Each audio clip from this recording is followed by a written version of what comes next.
Hi, I'm Gina B, and I'm a crystal meth addict. It's funny, when you don't speak on a regular basis, even though I used to be very comfortable speaking, it's been a while, so I got my coach over here, Coach Carrie, who's like, make sure you tell him about this and that, and I'm like scribbling it on my hand, and then I'm secretly hoping I'll wipe my face and then it'll be like smeared all over, and be like, what it was like. I don't know about you guys, but I was a messy drinker. It was not cute, it was not pretty. I thought I was, but. So my clean date is March 28th, 2009. So at the end of this month, hopefully I'll have 9 years. Just so weird. I don't think I came here to get 9 years. I think I came here to stop putting needles in my arm for a while and to close my legs. You guys like to open your legs when you're high too, huh? A lot. Like a lot. When I hear people talk about being sex tweakers, I'm like, no, I was a project tweaker. And they're like, I'm like, no, everybody has that much sex, right? And they're like,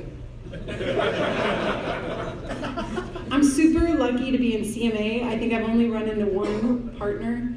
One. I've been here almost 9 years and I've only run into one person I had sex with that I remember, I guess. A few of them look at me like, I'm like, it's not ringing a bell. I'm waiting for someone to come up to me and like, girl, don't you remember? No, I'm sorry. So what it was like, so the happy, joyous, and free thing is what I was chasing when I started to get loaded. I didn't feel good. I didn't feel good in my own skin. I always felt like I was born in the wrong body. I didn't get the manual to life. Things would happen and I didn't know how to cope. I don't have coping skills. Maybe it's because my parents didn't give them to me. Maybe it's because there's something wrong with me biologically. I've come to not care. I don't fucking care because all I'm worried about now is the solution. So I know I don't have these coping skills. I know that I don't like to feel uncomfortable, and I will do anything to not feel comfortable. And I still continue to do that sometimes today. It doesn't look like drugs and alcohol anymore. Now it looks like acting out sexually, with food, with masturbation, with shopping. I'm still an addict. I still want to escape as often as possible. But when I was out there using, I thought I was happy, joyous, and free. Like I thought I have no, responsibilities. I'm young, I'm hot, I'm sleeping around. This is where it's at. And for a while it did work, and I did like it a lot. And I just figured I would do this till the day I died. And like all progressive things, it got worse and worse, and the consequences got bigger and bigger. And then my ability to feel the way I wanted to feel started to drop. It didn't matter how many drugs I put in my system or how many dicks I put in me. It just was not, there was not feeling that feeling I needed anymore. And that's like a really sad feeling when your one coping skill stops working. That's like panic shit right there. That's like, okay, so let's find some new drugs. No, nothing. That spiritual void, that emptiness inside me had gotten so big. It was like a black hole just sucking shit in, just like, get me. I'm a monster, an animal when I'm loaded. Like, the person I'm with doesn't matter. My family doesn't matter. It's give me more now. And I'll do anything to not feel. So some examples of what it was like. So I used crystal meth for around 13 years. I've used it every possible way you can imagine. And yes, straight people put it up their ass too. Yes, we do. There's a few ways to do it, and I figured them all out. I don't need anyone's help anymore. I can do it myself. I'm a good tweaker, man. I figure shit out, Like, I don't want to have to rely on guys or girls or anything else. It's all about me and my drugs. But I became an IV drug user, and that's what really pushed the whole thing into outer space for sure. I have a separate addiction with that just by itself. And I know that when I got here, I didn't hear enough people talk about that. I was like, yeah, I know meth is ruining my life, but I really liked needles. So if you're struggling with that, it's a real thing, and it does get better, and it does get easier, a lot easier. I don't watch people use needles on TV still today. Do not do that. I do not visit that topic anymore, and I'm okay with that. Back in the day when I was using, I was very proud of my using. Very proud. I don't know about you, but when I'm filling my apartment up with smoke, because I'm at the time a smoker, and the cops come looking for stolen merchandise that my fiance has in the apartment, and they come in and they're like, oh my God, they thought I was cooking meth. Like, no, I'm fucking smoking it. So they called the fire department. I was so proud of myself. The fire department came because I smoked so much meth. Look at my house, it's beautiful.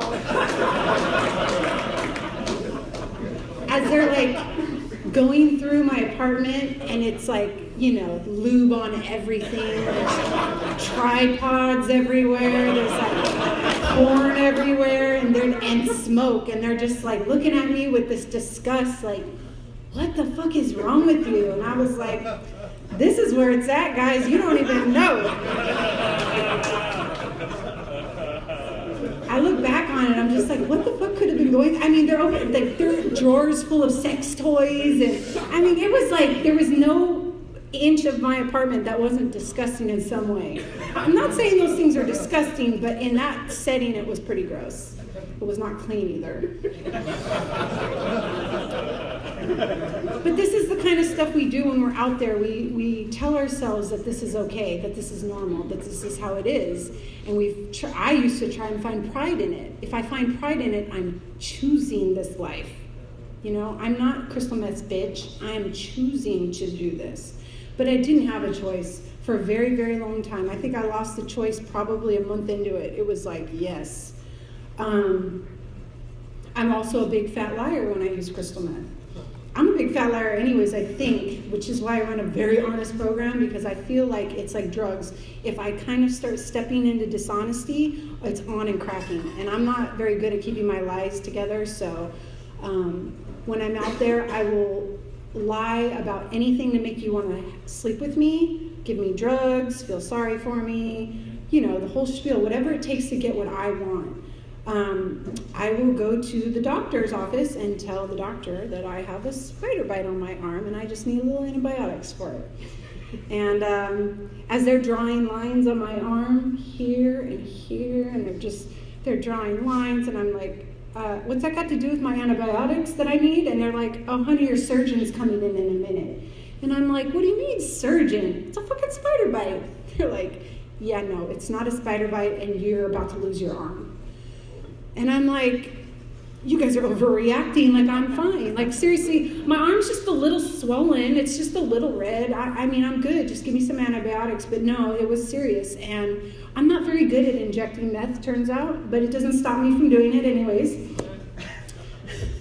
I mean, you can't say that we're quitters, you know what I mean? Like, we will run that shit right into the ground. It doesn't matter if we're doing it wrong or not. We're just like, I'll figure this out. I have to figure this out. So there I am, like, okay, we're getting surgery on my arm. Maybe this is a eye-opening moment. Maybe this is going to be my aha moment. And, the doctors are telling me, this isn't okay, the whole spiel. And I'm like, yeah, whatever, I got another arm. I got this, send me home. I mean, even on my follow-up appointment 1 week later, she's like checking my arm, and she's like, really? You couldn't even not use today? And I'm like, what are you talking about? I did not use today. I mean, I didn't slam today, but, smoking doesn't count. Give me my arm back. And she's like, you have a fucking problem. I'm like, no, see, I don't have a problem because I like this. This is my life. I like this. I choose this. Still, I don't get it. I don't get that I have no choice. I didn't try to stop. I thought I chose that life. I centered all my activities, all my friends, all my things around using crystal meth. So of course it was awesome, and it went right along with it, You want to go to an orgy? Crystal meth is welcome there. You want to go strip at the fucking strip club? Meth is welcome there. I had this false sense of control in a situation where I had none at all. And it's not until you start seeing these consequences pile up that you're like, maybe I should not do it. Yeah, I'll just not do it. Maybe I'll just drink now. Because, I'm good with drinking. I love jazz hands. Maybe I'll just drink, because I don't have a real big problem with drinking. I'm only drinking half a gallon of vodka a day. But I'm not crashing cars, And yes, I wake up next to strange people, multiple people, but hey, I like to have sex, so that's okay, right? And they don't look great, and I don't know where my clothes are, but hey, I chose this, right? I'm sure I did, because I like doing this kind of stuff. And it's not till I look back on it now that I feel like when I first got here, that guilt and shame, that shit kept me from my spiritual growth. It really did. I felt like I don't deserve to be sober and happy. If you knew the things that I did, the disrespect I did for myself and everybody around me, I'm a disgusting person. Really disgusting. Well, now I am, but like in a moral way. So there's the good news. You can still be disgusting in a moral way once you get here. So, because I am who I am, I'm not going to be a normal person ever. I'm never going to think that boring things are fun. I've set the bar too freaking high. You know what I mean? Like, I know what fun used to look like. But I'm also here to tell you that we find new ways in the program. This is why we need each other. I need to talk to other people who get that those orgies sound like a good idea again, and you're like, no, let's try this instead with consent and with proper communication and honesty. Like, who wants that, Take the fun out of it. But I do not live a boring life. And for those of you who do know me, so my biggest fear when I was out there was getting married, getting pregnant, not any diseases. I was okay. I was like, they got meds for diseases. I'm good with diseases. I didn't get any, but I was hoping for it because that's another victim card I get to pull. Well, if you knew I had this, and I pulled the victim card with a lot of other stuff. I was taken advantage of, and don't you know this, and don't you know that, and you would just give me the drugs if you knew how bad it was. But when I got here, no one played into my victim shit. They were like, honey, we were all victims. I chose to participate in those things. I did not choose to continue getting high. I had no control over it. But once you get here and you have a taste of this recovery, it is a choice. You can stay. Even if you don't want to, you can stay. Even when you feel uncomfortable, you can stay. And sometimes it is uncomfortable. Sometimes it's unfucking bearable. The first 18 months of my recovery, I deal with a mental illness on top of everything else. I deal with a mental illness that was very, very hard to treat when I'm in early recovery, because turns out crystal meth fried my brain. Okay, so my pleasure centers are all out of whack. My ability to control myself, my ability to make good decisions, I had none of that when I got here. I was really willing to take suggestion because the things I do are dangerous. Things that sound like a good idea to me are not normal. Still to this day, I'm not cured. I have a mental illness still, but I know to run things by people who don't have mental illnesses who tell me, no, girl, that's not a good idea. I'm never in denial about it. I'm never in denial that I have a mental illness. I'm never in denial that I have a drug addiction. I'm never in denial that I have a sex addiction and all the other things that I like to do to fucking escape the way I'm feeling. Because when I'm in denial, that's where I was before, that's when I can die. That's when I can die. Because if I pick up and I do any of that stuff, that's where I go. The needle in the arm, I'm dead in the gutter. So I told you I was afraid of getting pregnant, and I was afraid of having kids, and here I am now. I'm married, happily married, very, very, very, very, very happily married to someone in the program, which is fucking cool, but it was not easy, okay? It was not fucking easy. When I got here, I was prepared to leave his ass. I got here to save my fucking life, with or without you, dude. You can walk next to me, but you don't fucking hang on me. I'm doing this for me. He's like, well, okay then, all right, let's do this. And he's serious now about his recovery, but he was not in the beginning. And I'm like, I dare you, motherfucker. I dare you to slip. I'll leave your ass behind. I will. Look at this, man. Look, you're replaceable. I'm sorry, I love you, but you're replaceable.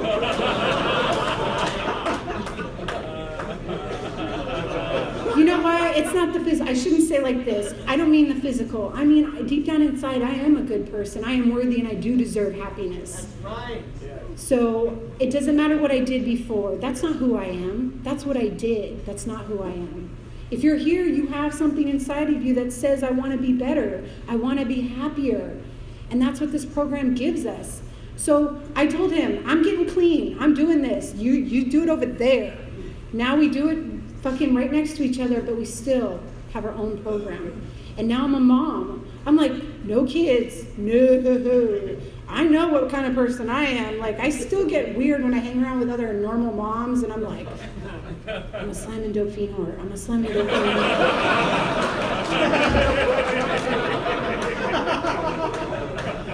I hear it literally on repeat in my head when I'm here. They're like, did you see what's on sale at Sprouts? I'm like, I'm a slam and dope fiend whore. I'm a slam and dope fiend whore. I just get into acceptance about it. I'm like, that's just who I am. So it's like I got this little joke in my head like, oh, they don't even know. They don't even fucking know. People who trust me with their credit cards and their kids, I'm like, you don't even know. I'm like, once in a while one wanders into my room and sees the pole laying on the floor next to the bed. I'm like, yep, that's what it looks like, the stripper pole. There's another one in the other room. I'm done living in guilt and shame. I'm done beating myself up for the shit I did in my past. I'm here to find that happy, joyous, and free life. I'm here to get a piece of that and to grab onto it. The first 18 months I was here, I was not happy, joyous, and free per se, but I was definitely better than I was before I got here. So I set that bar pretty low. I was like, I don't want to put needles in my arm, and I want to close my legs for a while until I figure out, what I'm going to do and who I'm going to be with. And that's what I did. And I did that for 18 months, and I went to my psychiatrist, and I went to meetings, I went to support groups for my mental illness. I did everything that was suggested. It was boot camp. It was not a pink cloud. I did what the fuck I had to do, because that's what I was told to do, because what I do drives off that bus right off the cliff. So you guys are telling me to do this. It doesn't make sense. I don't get it. I don't understand the God thing. But you guys look like you're happy. I really thought some of you were still loaded. Especially Mark. He's now my grand sponsor, but I was like, that dude is not sober. No one's that happy. These are the people that inspire us. We're like, I want that. If this program doesn't make sense to you, it doesn't have to. Look at the people that look happy. If you want that, ask them how they do it. Ask them how they get there. I understand things when I see proof. I see people growing. I'm like, that works. That does not work. Doing that ends badly. I will not do that. It's not rocket science here. It all comes and it's a continual learning basis. We learn as we go along. And I have this amazing life in recovery now where I get to be slightly twisted in a moral way. I get to be a mom. I get to raise two beautiful girls. I did not want girls either. I was like, please give me boys. And God has a sense of humor. God's like, girl, you know what it feels like to be a little girl. And in the beginning of my recovery, I thought as soon as I was comfortable, I was going to have a family. And I got married, and we tried to get pregnant. And for a long time, we couldn't get pregnant. And I kept thinking, that's why there's no God. I'm a normal person. I got a house in the perfect suburbs and the perfect school district, and I got a car and a normal life, and I'm on the right meds, and I'm doing everything I'm supposed to do. Why the fuck? Where's mine? And it gave me a big lesson in God's time, because I wanted a child so bad. I was like, this is the next step. I know, but that's me running my own program. That's my will. God's like, honey, no, you are not ready. I didn't have my first child till I was 3 years clean. And I'm so fucking grateful for that. And I really thought we couldn't have children. I wrapped my head around it. I got into acceptance. I will adopt a lot of fucking dogs then. That's what I'm going to do. I give my love to those dogs. But I'm now the mother of these two beautiful girls. I'm fucking scared shitless that they're going to go through things I went through, but I know that I'm here to walk them through it. I'm also here to raise two children that will not hate, that will not judge, who will be supportive of every fucking human on this planet, And that is super important to me, more now than ever before. And they're 3 and 5, and they already know who the bad guy on CNN is.